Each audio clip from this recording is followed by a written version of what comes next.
What does success feel like to you?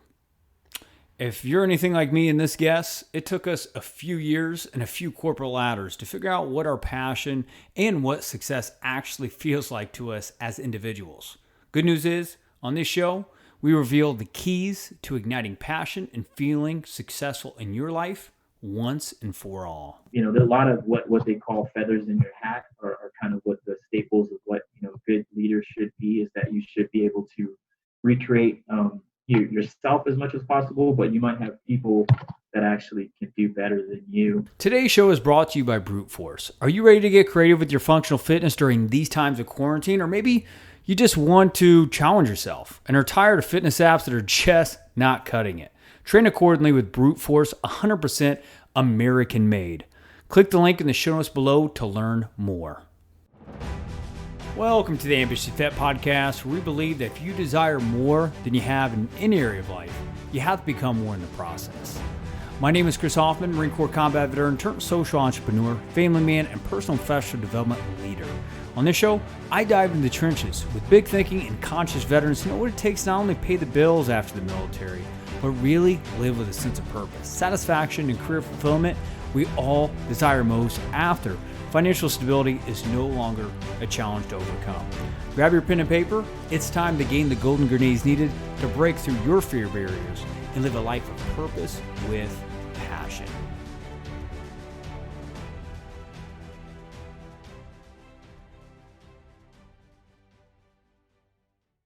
What's going on, ambitious vets? We're right back into the trenches this week with an amazing guest. This man is one of the most connected guys in San Diego, in my own opinion. But one of the best quotes that I've heard recently from one of the best basketball coaches of all time, as far as college sports in general, John Wooden. He said that it's the little details that are vital, little things that make big things happen.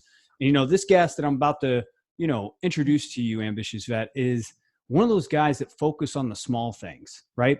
Every day he does small things excellent, and that's why he has the credibility, right? Has the weight to his words that you're about to hear. And more importantly, guys, if you're listening to this, this man, I'd say like last year, I had a bonfire where I was having like some of my closest friends attend. And this man made the effort after everyone left at like 11:30 midnight, ambitious vet, to show up and spend some quality one-on-one time with me. And I'll never forget that. Remember, ambitious vet, always do the small things in your relationship building, and you will find the opportunity you're looking for. So who do we got on the show today? His name is Josh Prado. He's a Navy veteran. For us Marines that are listening to this, let's be easy on him. He's a great relationship builder. He's been in the veteran recruiting, industry for a while now. He's also big into community outreach here in the veteran entrepreneur space out here in San Diego. And he's been building a fast momentum as far as connecting the dots for some of the top military entrepreneurs here in San Diego. He's brilliant at strategic partnerships, but I'm going to go ahead and allow him to start sharing what he's all about. Josh, man, you there? Hey, yeah. Thanks for the great introduction, Chris. I really appreciate it. I think you touched on quite a few of the bullet points there. I was a Navy veteran, so thank you for your service, Marines, Navy, Air Force, Coast Guard, everybody. Here in San Diego, I'm just working on a few things, as we'll touch on. And my whole thing is just still opportunities for an entrepreneurship. So that's what I'm all about. And if I had a soundbite, take that. Then personal branding, corporate branding. I'm just big on trying to make an impact as big as possible, and in the most efficient way possible. So we'll definitely touch on that as we go. I love that, man. And thank you for, saying most efficient way possible. Because a lot of us, we don't think efficient. We think, hey, we want to get somewhere epically fast, right? I fell victim to that very quickly when I got out of the Marine Corps. I wanted big success very quickly, but had to realize very quickly that I did not have the experience, the training, the certification, stuff like that to actually create that success. So that's I love that golden grenade already. So, man, you have built up quite a portfolio as far as experience since you've been out of the Navy, brother. But I want to hear what led you up to where you are today. Explain your transition story and how you got to where you are. Oh man, yeah. Thanks for the opportunity. I rarely get to share a little bit about my transition process and the journey that led me to where I'm at today. Mostly spend a lot of time working one-on-one or in group settings with transitioning vets. But my experience was definitely not a positive one. So, yeah, I recall listening to a TED Talk at one point, and it was about how, your biggest struggle in life is probably the area where you might have the most ability to impact other people. So, I guess I would equate to a struggle was just feeling all by myself in transition. Whether or not that was self-inflicted or not, I'm not too sure. But when I got out of the military, I was immediately thrown into the reality check. So I was like a lot of folks. Uh, I got out as an enlisted person, so I didn't have a degree.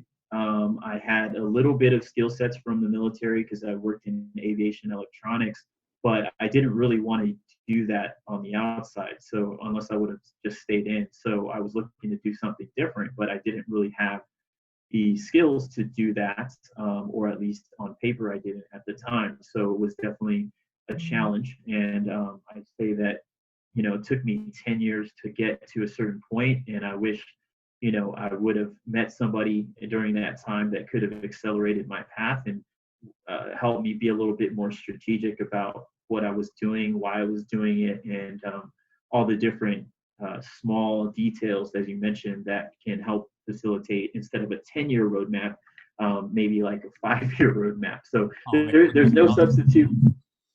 There's no substitute for time. There's no substitute for challenges that make you better. So I don't regret any of it. But if I can give somebody a little, as you would call them, golden grenade to help with their pathway, then I will. But I guess I'll summarize. So I Diego, California. So I'm actually one of the natives to San Diego, which is kind of rare since we're a tourist and military town. Oh, yeah.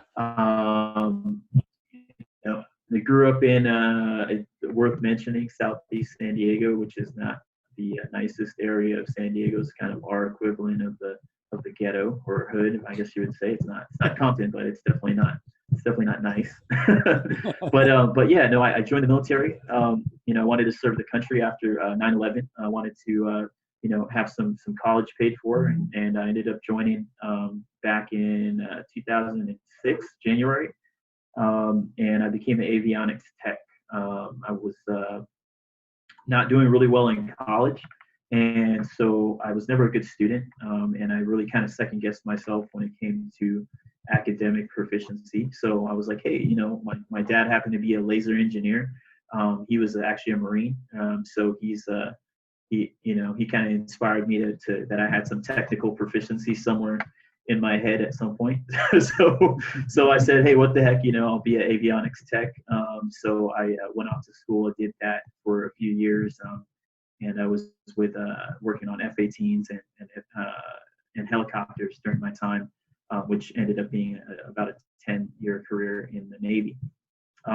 When I exited the Navy, I was definitely hit with a reality check. I moved back to San Diego, moved back to my parents' house. I went to the job center. So back then, I don't know that anybody gave me more than TAPS class. So the next thing was, to go to the job center, go online, start applying. And I went to the Chula Vista Job Center and took like some of these job postings, which are like, anywhere from $10 to $15 an hour for a job. And I was like, hey, at least it's going to be not, it won't be in harm's way. I won't be on a flight deck, or I won't be in combat. So, I ended up working at a cable company as a customer service billing specialist. So I was very, very happy to be in a cubicle and not surrounded by, high up tempo. It was quite opposite. I was just answering the phone, using customer service skills that I had. And, hit a point where I was like, you know what, this is nice, but I don't think I want to do this forever either. So it was kind of, you get out of the game, you're sitting on the bench, and you're like, okay, I want to get back in the game. So I really need to do something else. So I actually moved up to Central California. I became a manager for a sports store, and took a made a little bit more money. If you could call it like $15 an hour, a little bit more money. But so for me, I was like, all right, cool. I'll work my way up. I'll become a general manager of a store, which I did, and that was actually one of the best times of my life when it came to understanding how to operate a team, operate a business, because obviously even on a small store, you run payroll, you run logistics, you run sales. So a lot of the things that I learned during that time are still used to this day. But it's just picking up those things. I mean, I have had people that worked for me that later went on to become finish up their masters. I had guys that were in college that worked for me that became EOD techs in the Army. So, there are a lot of what they call feathers in your hat are kind of what the staples of what good leaders should be. Is that you should be able to recreate yourself as much as possible, but you might have people that actually can do better than you, and you should not hold them back. You should have that time with them, so that give them the nuggets that you can, and then let them move on. So, that was a pivotal time for me. I ended up, I guess the biggest bullet point in this is I ended up having a daughter, and that really made me think of what do I do. I think I was losing my mind. I was like, what do I got to do? I think that I can't just do this, which was okay. So I started my GI Bill. I started going to school. I was like, I'm going to go to school for management. I'm going to manage this store, which I was. I worked my way up to be a general manager. Then I'm also going to put in for my officer packet in the military. So I put in for a naval officer position. So that was my goal during that time. And I don't think I slept more than 2-3 hours a day for 4 or 5 years while I was doing that. So those are kind of those things where they say it takes 10 years to make an overnight success. I would say for sure that's probably true, because I don't think I had very much of a social life or anything during that time. So, but I was able to, for the folks that are pursuing their degrees, once again, I was not that good of a student. I was able to get an associate's degree when my daughter was 2. I was able to get a bachelor's degree when she was 4. I ended up getting my master's when she was 6, and then also working on finishing up my MBA. So you don't have to be a good student. You really just have to have a motivation. You have to have find your why of what makes you go to work in the morning and do what you do. So that was kind of an inspirational tale, I guess, that came out of that. Then kind of that's where things kind of started to fall apart, I guess you would say, in some parts. I Instead of going the officer path, I ended up moving back to San Diego and restarting my life after the relationship didn't work out. So I came back to San Diego and I worked for the University of Phoenix as a military advisor. So now that I had finished my degree, or a few of them, I was just telling people, hey, you could do it too. And that became really natural to me, because obviously I was a poster child for that. Going to school, going to work, being in the military. Those are kind of all the 3 bullet points that I drove in with all of my students, and was able to really help a lot of people create their roadmap for their academic success at that time. I guess the last chapter here to summarize was I decided to do a master's in education.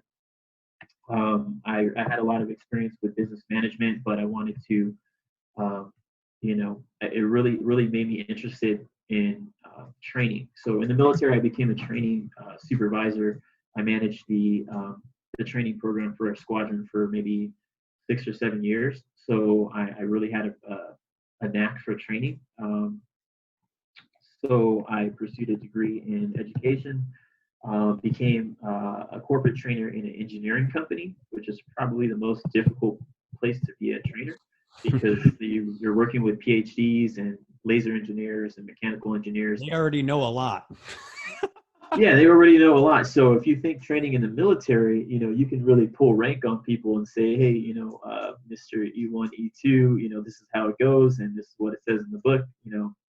If you have any questions, who cares? But once you're dealing with people that are far smarter than you academically, or maybe at least on paper, you have to learn how to manage expectations. You have to learn to work as a team with subject matter experts. So that's something that I still do to this day. You can't always know everything yourself. You have to be resourceful.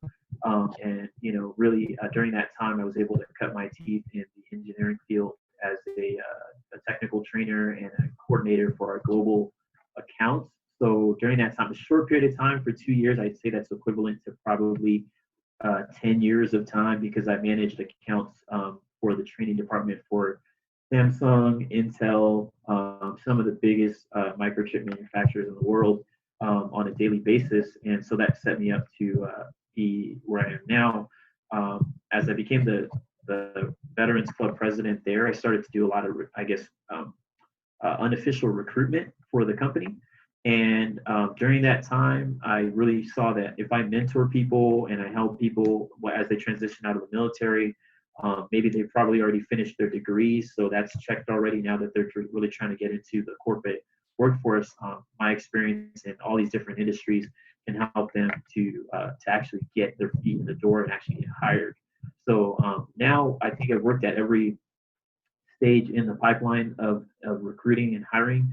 When it comes to the on-base resources, off-base resources, VSOs, recruiting initiatives, and then hiring from the HR side. So now I manage the recruiting program IT company that is specifically looking to hire veterans in their public and private projects, as well as building strategic partnerships with other employers and ESOs across the U.S. So some of them, like Hire Heroes USA, Vets in Tech. We were going to do an event here coming up shortly. So yeah, just there's a lot of different organizations that I'm partnering on a large scale with. But it's all about those individual connections. So I think what you know me for mostly is just individual connections within the community that can help with your bigger initiatives. So that's probably long-winded, but I think as short as I can make it for now. And we'll talk about like kind of some of the future positions that we have going forward. So I'm excited to talk about what's going on in the future. Yeah, that's awesome. And it sounds like you've done a hell of a lot, man. I mean, it sounds like you got out, right, man? You got out, you climbed up, it sounds like 2 corporate ladders. And then you were just like, okay, this isn't it, right? This is what a lot of ambitious, vets, when they come and give us feedback on the show, it's always less like, yeah, man, I thought this ladder was going to be it. That ladder wasn't it. So I climbed up this ladder. That wasn't it. So how about maybe I go back to school and leverage my benefits to figure out maybe this is it. That ain't it. And can you get us to the moment where you found like you're it, like your thing, man, that you were just like, that's it. I'm going to stick with this. This gives me the fulfillment, man. This is the thing that has me feel like I'm living on purpose with passion. Like, how would you describe, to your point, you're saying you were collecting your feathers in the hat. What was the actual hat? What was the thing that drove you, man? I just think that it's the rising tide lifts all ships, right? And I think that having an impact in specifically the veteran community, that really gives me a clear purpose that I can help a specific group of people. Not everybody.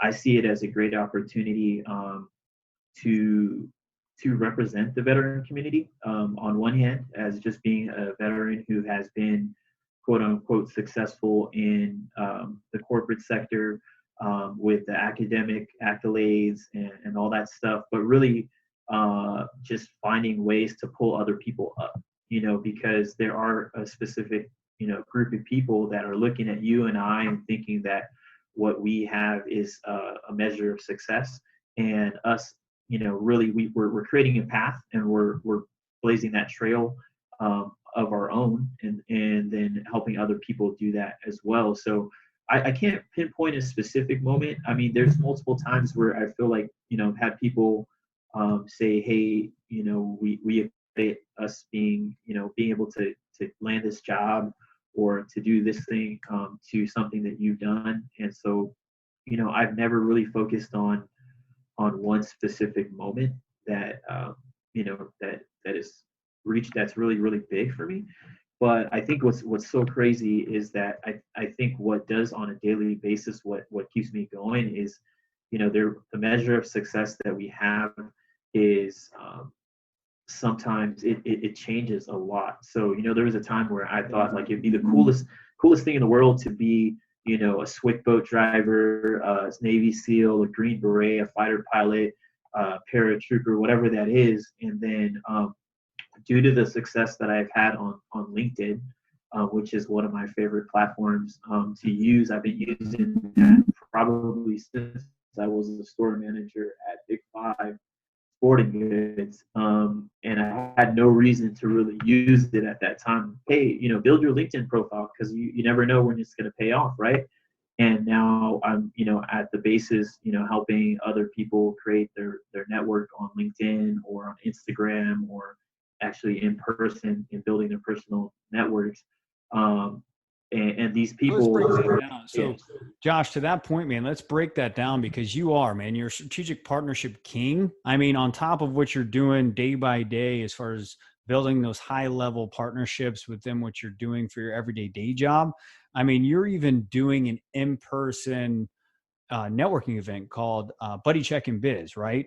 Where right. you're partnering up with nonprofits, businesses, and stuff like that. So, walk us through what you look for when you leverage, say, in these times of, quote unquote crisis right now during this coronavirus. How are you daily leveraging tools like LinkedIn to create opportunity in your life right now? Well, yeah, I mean, I've always, like you said, as far as efficiency goes, the biggest tool for efficiency right now is technology. So if you're, I guess the example of what I do best for a company or for a person is to get their messaging out there. So just like a publicist would, or somebody that does PR, I do marketing and branding for the company as a whole. So not only just helping them recruit veterans, but also to get partnered with other organizations that are out there and get the word out there. And the way that I do that is not always in person. That's through the internet. We do that through Yeah, social media marketing. We do that through LinkedIn. How do you get people on the other side of the country to notice you?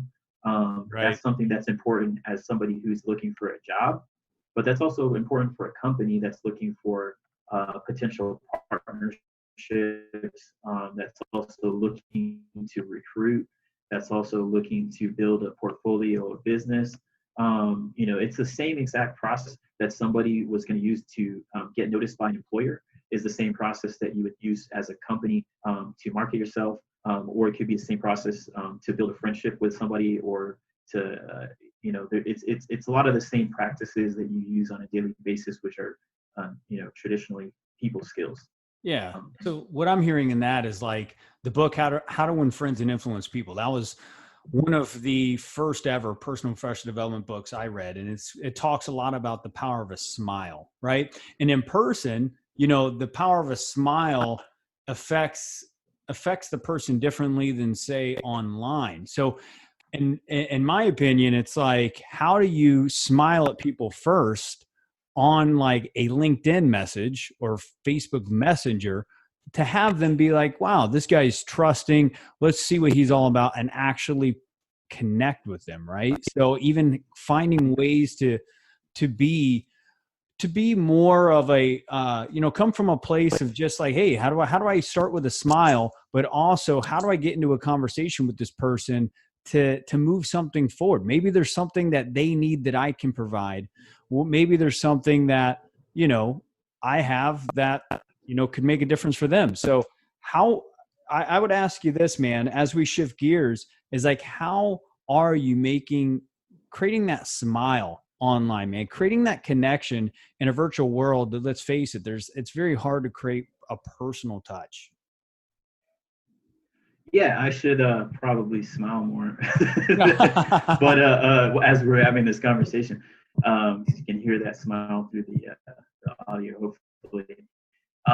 But yeah, no. When it comes to, I guess, on a personal level, when I'm looking at a candidate or I'm looking at somebody that I'm looking to have a business relationship with, the first thing that you see is imaging. So understanding, I don't know, like I said, the listeners here, they can't see that I'm wearing a suit, on this, but I have to present a professional image. So I think the same, standards that you should have when you're in the military. I think the best impression, the first impression, if somebody says, "Oh, well, that person's well put together," and you see that online, so you can go to my LinkedIn profile and say, "Okay, this is a good standard to represent." So, not only on a personal brand, but also if you have a professional or a brand that you're trying to present. If you're a fitness brand, then you have to look like a fitness brand. If you're an IT company, then you have to look like an IT company. So it's not about faking whatever it is. It's really just crafting and curating an image. So I think I'm really good at helping a company and a person define, how to appropriately show your mission, vision, whether it's the messaging, the verbiage, whether it's the image, whether it's a video that's presented, or maybe it's in person. How does that, what is your reputation? Because I think that's the thing that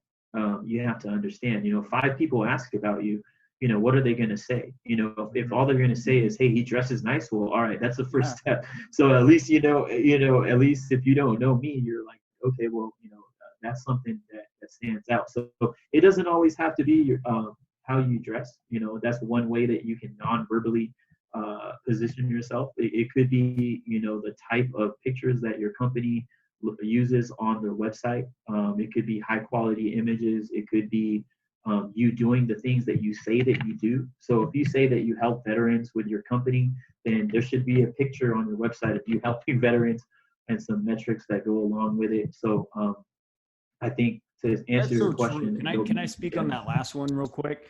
Yeah, yeah, that is, absolutely. man, because me and right now, ambitious vet, me and my fiance Maggie, we're preparing for a long distance move to the Dallas area in Texas. So if you guys are there, you want to connect, let me know, send me a note. But I mean, we had this moving company come to us, um, you know, probably, yeah, actually a couple days ago, actually, and he came in, gave us an estimated quote on the deliverables, timelines, and stuff like that on what it would take to, actually move our stuff, which is around 1,200 pounds, which ranges around for this company around I think like $2,000 or something like that. But just how the guy was being, man, he didn't enjoy what he did.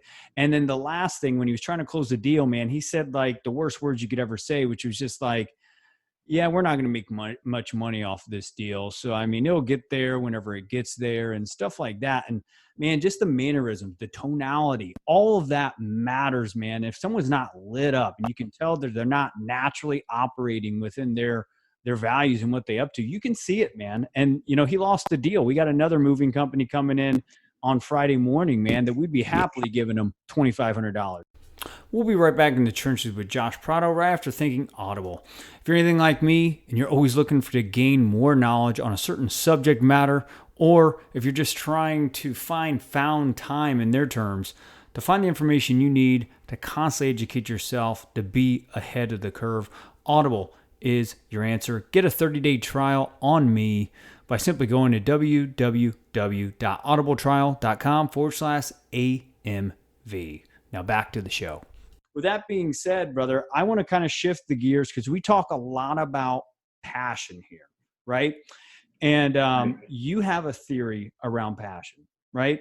And it's a common subject around transitioning vets is like, okay, I get financial stability, right? But how do I find my purpose? How do I find my passion out of the uniform? And I want to hear yours. How did you spark your passion to start, developing the professional brand out there that continues to move your life forward? Well, I think the first thing to do when you're understanding what your passion is, is just anytime you're trying to understand something, you should look at what the definition is. So, for me, if you look up in the Webster's dictionary what passion is defined as, I pulled it up because I really wanted to really nail in this point, is it's a strong feeling of enthusiasm or excitement that causes you to act in a dangerous way. So if you want to put a understanding in your mind of what that looks like, is maybe Tom Cruise in Top Gun, and you're like, Maverick, he's dangerous, right? But something draws you to this character, right? Because he's dangerous for a reason. Because Goose died, and he's got a chip on his shoulder, and all these different things. But he's definitely passionate. Would you rather have that guy, or the guy that just goes and punches the clock, and then when he gets out of work, he punches the clock again, and he goes home, and it's whatever. So I think passion is something similar to that. I think that's a good enough analogy to put a picture in their head. And I think if people see me in person or have met me, they sense that passion that comes out. So everything that I do, I may not be the best at it. And so I think at this point, really quick, to define, people most of the time don't have any idea what I actually do, because they see a lot of different things. So I think to really kind of bullet that in, I'll explain what it is that I do and how I do it. So one thing is, on the corporate side, I'm a veteran recruiting program and program director. So I manage a training program for veterans that are going into the IT sector. We partner with a lot of organizations like Microsoft Software Systems Academy and coding boot camps to facilitate training for veterans that are going into the IT sector. A lot of that is potentially on hold with coronavirus stuff right now. So unfortunately, but the other thing is understanding how to staff veterans into projects across the U.S. So there's a lot of talented veterans that are programmers, that are working in the IT project management sector, that are very, very skilled, and they have security clearances so they can work on government projects. So I'm building a roadmap for that. Nice. But also on a macro scale, I don't do anything small. If anybody knows anything about me, I'm going to shoot for the moon, right? I'm going to reach for the stars and land on the moon, whatever.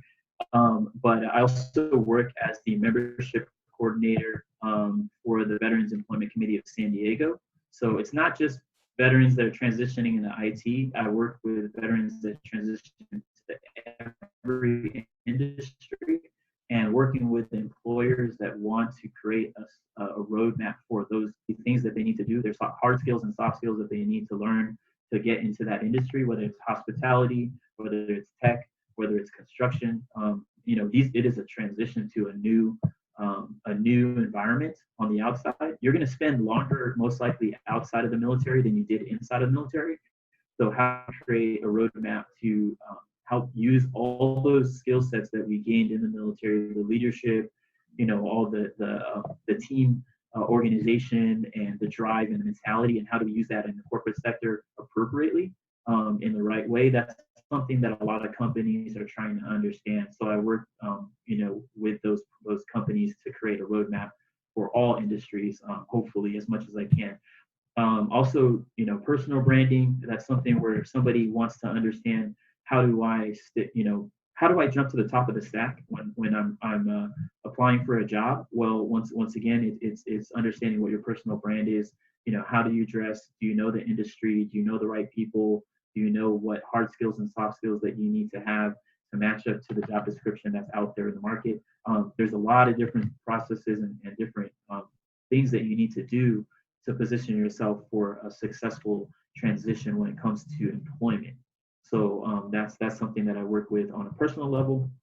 On the corporate level, we are working on just creating a name for ourselves with this company called CCS Global Tech, and we're working with a lot of government entities right now, state, county, and city, that have government projects that require IT professionals, and we want to put as many veterans into that pipeline as possible. So not only are we doing that on a personal level, but we're doing that on that as an industry as a whole, because veterans going into tech is a whole other process as well, because the IT in the military is not the same as IT on the outside. It's a lot more advanced in most cases as well. But And then the last thing I think is just the veteran entrepreneur space. So this is where we came across each other.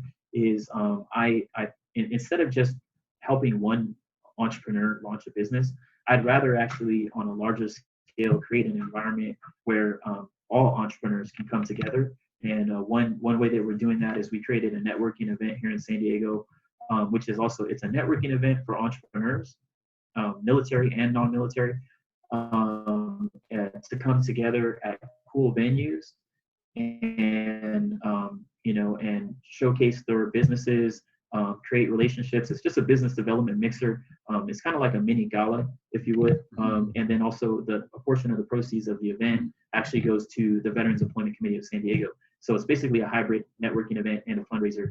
And ultimately, I would like to have this be have chapters in other cities where they can do similar events to help drive business to veteran-owned businesses, as well as businesses that are non-veteran owned that want to collaborate with us. Because once again, we're only 9%, I believe, of the business community. So the other 91% of the businesses that don't know that they can get a veteran-owned business as a partner for their marketing, for their sales, for whatever it may be that they need, help them plug those things together and create a synergy with veteran entrepreneurs that are out there, which there are quite a few that we know and that are successful.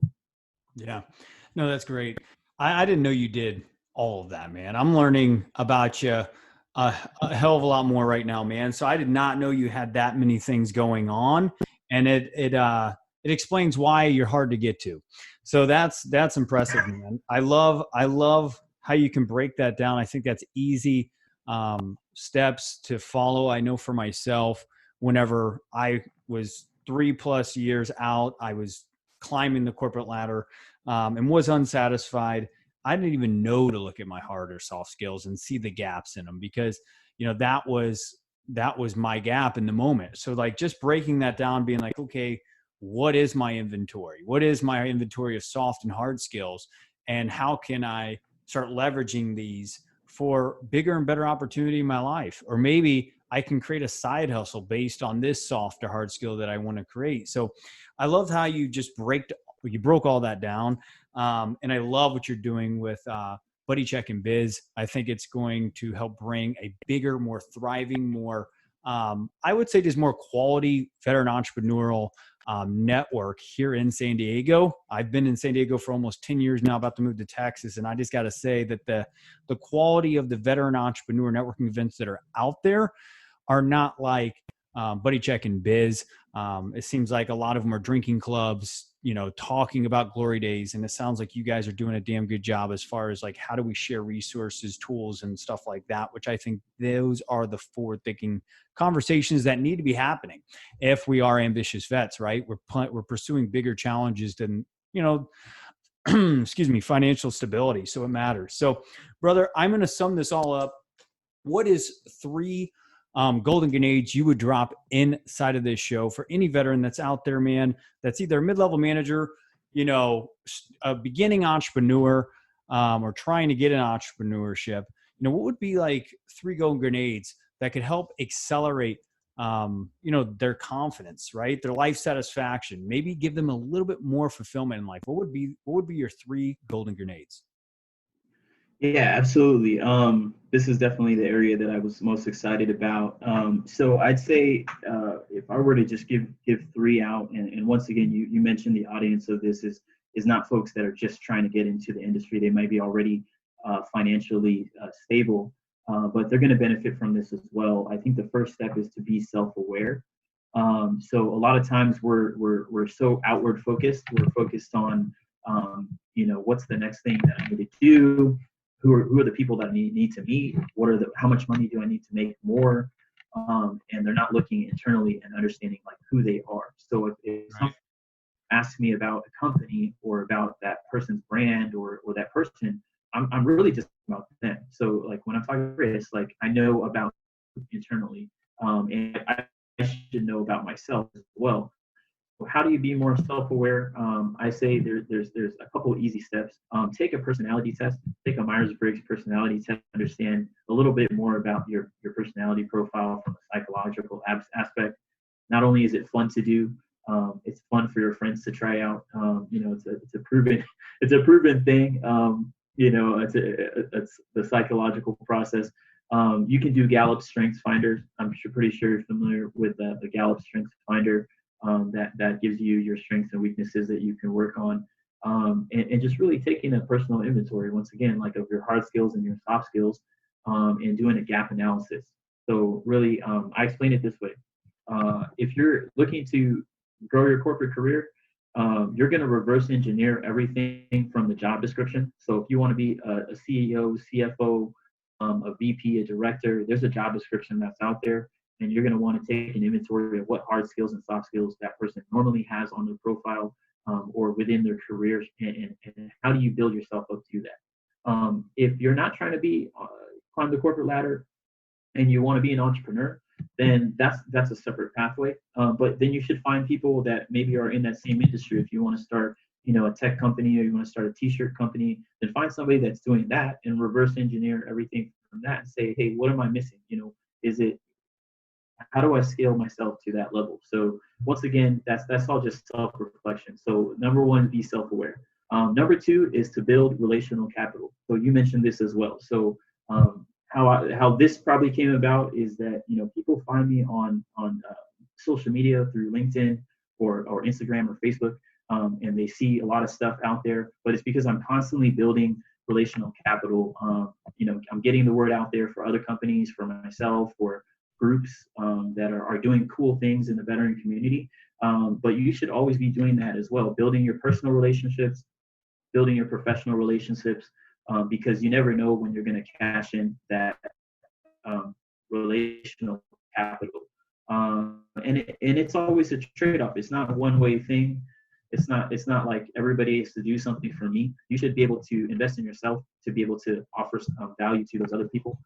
And then the last thing I think would be to define success. I'm really excited about some more things that I'm going to be doing in the future in relation to understanding success, because this is the biggest topic that we talk about in the transition community is what is your definition of success.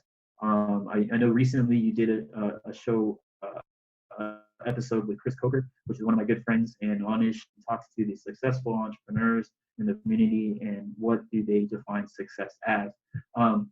So I mean, it's maybe it's not money, maybe it's not the same thing for each person, and how do you get to that certain level of success, because everybody is striving, they want to be successful.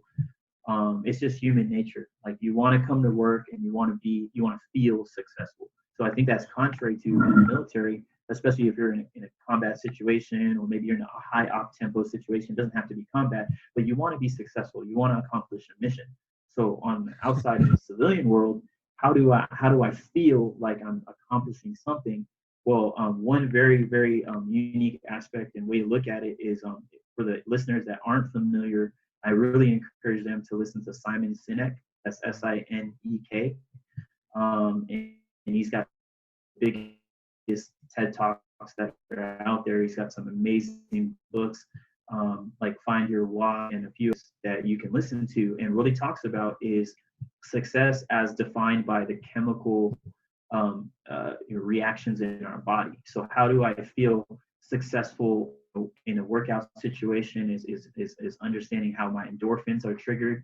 How do I understand, how do I feel accomplished on a day-to-day basis with, like, checking the box, like, okay, I did this, I sent this project, I got this contract signed. That's how you trigger the dopamine.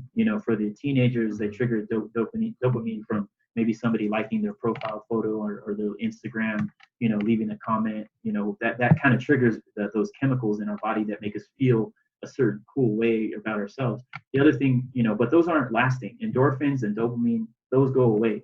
The next day you got to get up, you got to work out again. The next day you got to post another picture so somebody will like it, if that's how you get your dopamine.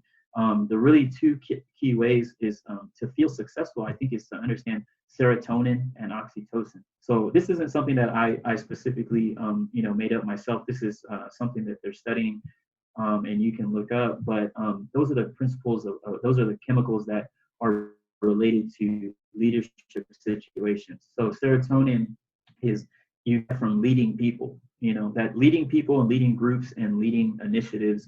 You can understand how does that affect the serotonin in your body. The next one is oxytocin, and that one is the social impact of what you do. So oxytocin is triggered when you hang out with a friend, not on online, like when you hang out in person and you're cheersing with some maybe an alcoholic beverage of some sort, or maybe you're just giving somebody a high five. That triggers oxytocin because you have your buddy, you have your girlfriend, you have your wife, you have your team with you. So I see success as not as a financial situation. Obviously, the people that we're talking to here maybe achieved already a level of success that maybe it's over $50,000 or whatever that may be. But are they physically, do they feel successful? Are they triggering the endorphins? Are they triggering the dopamine? Are they triggering the serotonin, the oxytocin? Figure out like what is that? I have that. I mean, for me, I have that on a chart in my room, and it says, okay, well, today I'm gonna do this many push-ups, and I'm gonna call this many people, and I'm gonna see how they're doing, and I'm gonna hang out with this many people, this week, and that makes me feel successful. It's not necessarily what car do I drive, or what letters are behind my name, or how many organizations I'm a part of. What actually makes you feel successful. And I think that that's what a lot of these people are trying to understand. So if I can knock that one out of the park, hopefully that's something that I really want to make an impact is just understanding the mentality of how do we get to success. I can build a roadmap for employment, but just because you have $100,000 job doesn't mean that you feel successful. And this is what a lot of what you do in the ambitious vet, understand, what is the next step? And is it employment related? Is it entrepreneurship? Is it education? Is it giving to the community? Financial services. It can take a lot of different forms. So exactly. Yeah. So, man, thanks for breaking that down scientifically, tactically, practically, and pretty much in every other way as well. Man. I mean, from what I know, when I think of Josh Prado in my head, and I know a lot of people in our mutual network here in San Diego and beyond San Diego, we're always just like, that guy is a dot connector. And you can tell that you enjoy that by when you're at an in-person networking event, you're just like, hey, you got to know this guy.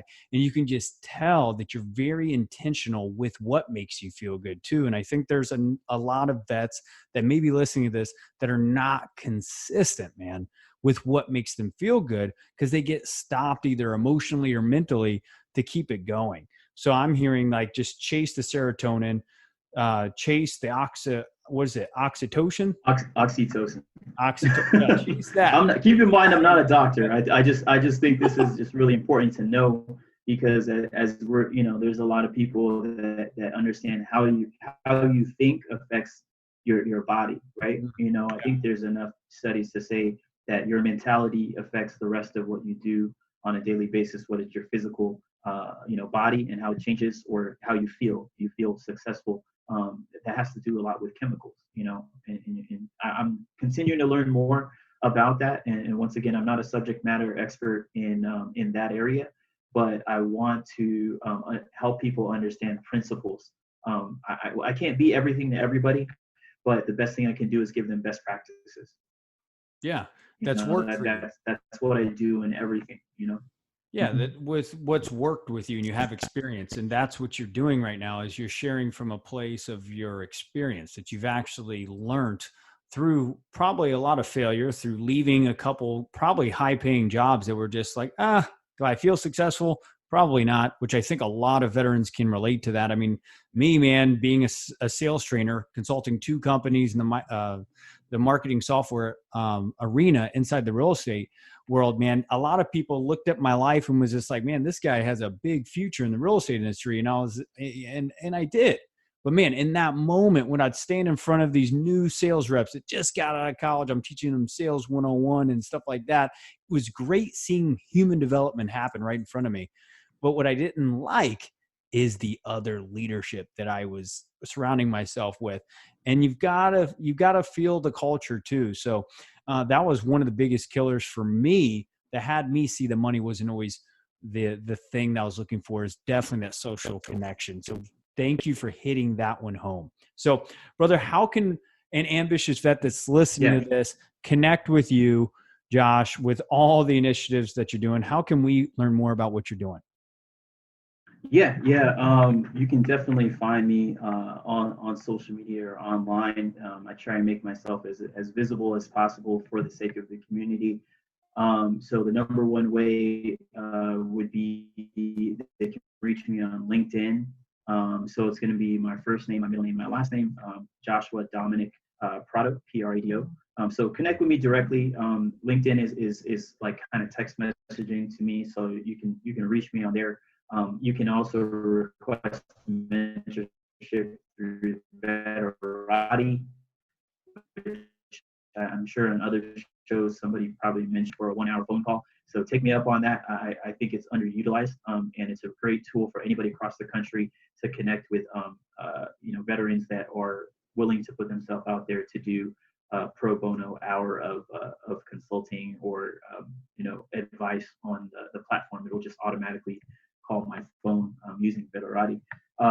As far as the other organizations, the Veterans Employment Committee of San Diego, you can go on sdvec.org.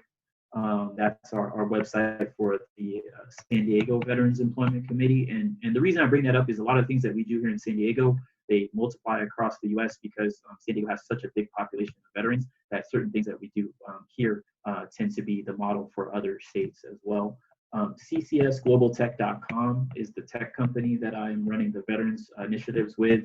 That's Charlie Sierra Tech.com. And then Buddy Check and Biz, exciting news. We're going to be launching our website here in 2020. We're just working out some issues or some kinks so we can get that fully launched. But I'm excited about having all the pictures and everything up on the actual website and sponsorship opportunities and B2B, connections that we want to have on there. You can also reach us on Facebook, Vetted Talent Network. That's VETD Talent Network. That's a platform on Facebook for you folks that are on Facebook.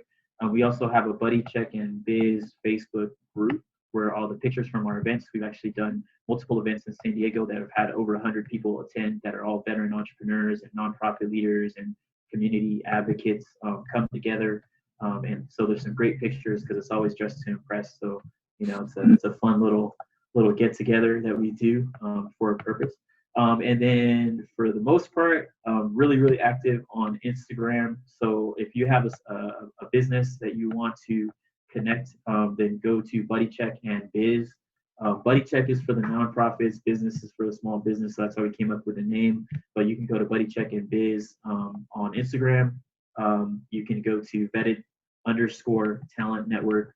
All right, so vetted_talent_network on Instagram. And then also, there's a few other connections on there as well. But the last thing I know that you wanted me to bring this up because we had discussed this in an earlier conversation, but maybe this might be also something that might be helpful for your audience is one process that I go through when we're trying to understand what the next how do you understand what your passion is the sports analogy that we talked about, right?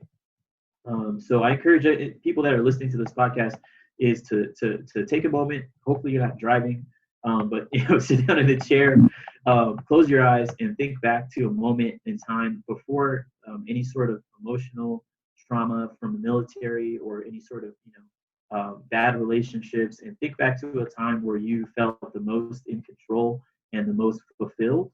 For me, that was on the basketball court. So I see myself today. I can have all these different titles and I can work for all these different companies, but at the end of the day, I'm a point guard. So I was always a point guard. So what that means for you guys that maybe not familiar as much with basketball, but is I want my team to win. So my team in this sense is the military community, the veteran community. And if I don't always have to be the person that is getting the 6-figure salary, I don't have to be the person who's launching a book or a podcast. I just want to make sure that we're moving forward. And at the end of the day, we win the game. So everything that I do is in relation to that point of time in my life. So for you, it might be that you played baseball and you were, a great outfielder. And how do I relate that to my business? So really, I mean, a lot of books, leadership books, relate sports analogies to life situations, and I think that's how I look at it. Is if nothing else, I'm still a point guard. I still like to throw fancy passes, so for me, that might be wearing a nice suit, so that that feels great for me. But for you, I don't know what those things are. I hope that you know what those things are, and that you can implement these practical steps, because I feel like everything that you're doing, Chris, is you're giving people these nuggets so they can implement it on their daily life. So there's no use in me saying all this stuff that only applies to me. So for everybody that is on your audience, in your group, your ambitious vet network, it's going to be different. Not everybody likes to dress up. Not everybody likes to write a book. Not everybody wants to host a podcast. But what is success to you? And that's something that you can think about. I love that. What does success mean to you? And what I heard in what you just said is always find a way to bring your life where you're at. If you're dealing with challenges, you feel stopped, you don't know what decision to make, you're dealing with conflict, you don't know how to manage it, always fall back to what you were familiar with, man. I know when I was in baseball and I was that center fielder and I got that ball hit between me and the right fielder, I was just like, man, I got to act on my feet, man. He's my tag team partner, and we got to be in communication while we're tracking that fly ball down and be like, hey, I got it, or no, you got it. I don't got it. Just being in that communication. So thank you for bringing that in, man. So, brother, I just want to acknowledge you, brother, for being you are the example of this show, man. You are a complete hustler. You're a dot connector. And man, you are on the streets here in San Diego doing the knuckle dragging work that a lot of people are afraid to do out here. And I acknowledge you for just being the guy that's willing to do the work, brother. Thanks for being on the show. No, I appreciate it very much. This is a great opportunity. I've been looking forward to being on the show for a long time. I appreciate what you do as well. So just want to make sure I acknowledge you back. And hopefully this, this sparks some conversation amongst your audience and the rest of the veteran community, is to really understand, what can you do to take initiative? What can you do to find your passion? And what can you do to help others? Because I'm only here 100%. I just want people to know. I don't care if they know my first name or my last name. If they show up at my event, they go to the website, they go to the Instagram, or they connect with you for whatever reason, then I'm happy. I don't need to be the center of the stage of attention, which is why I rarely get this opportunity to share a little bit about myself and what I'm doing. I like to just be, like you said, I like to be the point guard. I can throw the ball to the person that dunks the basket and makes the big sale or launches the big company.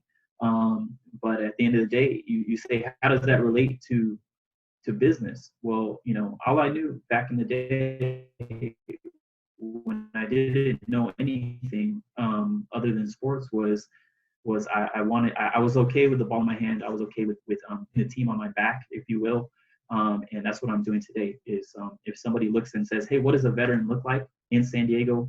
A young post 9/11 veteran. I'm like, okay, well, this is what it looks like. And I'm okay with taking that responsibility. And I hope more people are. And that just means that you have to hold yourself to a higher standard and you have to work as a team, which is what we're doing today. And I appreciate everything that you do too. Yeah, that's awesome, brother. Josh, man, just thanks for bringing everything that you've gone through inside and out, man, the landmines, the failures, the successes, everything that you had to go to become who you are today, to be the ambitious vet that you are. Thanks for sharing your golden grenades, man. We'll talk to you next time. All right, brother. Take it easy. We're there having Ambitious Vet, episode 81 of the Ambitious Vet Show with Josh Prado. I just want to thank you for joining another episode. This will be our last one until we relaunch the next season, May 6th of 2020. If you're listening to this and you have a gritty story and you think you have an impactful mission that would inspire an ambitious vet that's out there looking to become Wild Uniform, please email me in the show notes below. Or if you have anybody in mind that you would love to have on the show, please introduce them inside via email would be the best option. Now, I want to end this by thanking our sponsor, Brute Force. Brute Force sandbags are without a shadow of a doubt one of the top selling, top performing, and most used sandbags in the industry. The sandbag is found everywhere, from garage gyms to CrossFit boxes to the U.S. Navy, and will humble any of the most athletic athletes or that corporal Marines that's always trying to prove himself. Brute Force's sandbags come in dozens of styles and sizes, ranging in weight capacities as low as 5 pounds all the way to 300 pounds, regardless of the color or weight.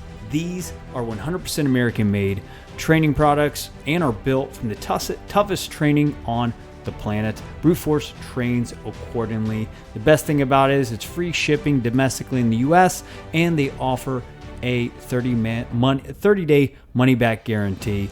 Take advantage of this offer by simply clicking the link in the show notes below and take advantage of being tactical during these times of crisis. Ambitious Vet, if you're listening to this, thank you for listening to another episode. If you're enjoying the show, please subscribe, leave a review, and for more information, please visit vettrainingandcoaching.com.